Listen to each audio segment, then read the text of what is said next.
खुलुमबाय। समा जेब्लाबो खारबाय थायो, बियो थाबथानो रोङा।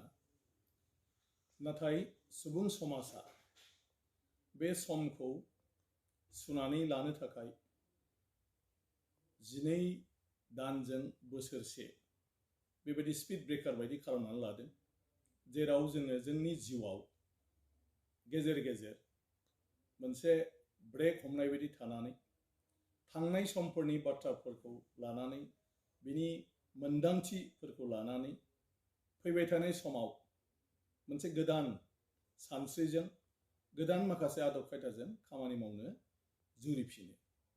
दा बेबायदिनो मिथिस्लाबाजासे दिनै समा थांबाय 2021 मायथाइया आरो गोदानै 2022 मायथाइया फैबाय।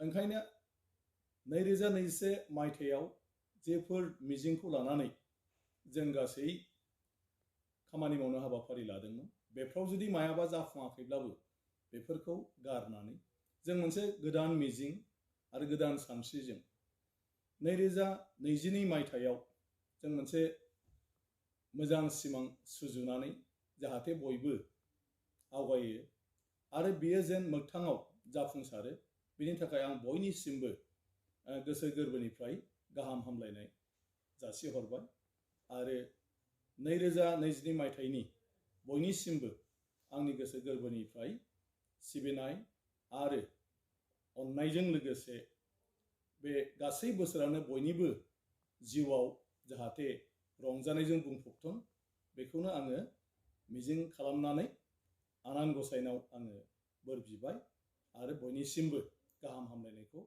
फिन बावहरबावबाय। गोजोन्थों।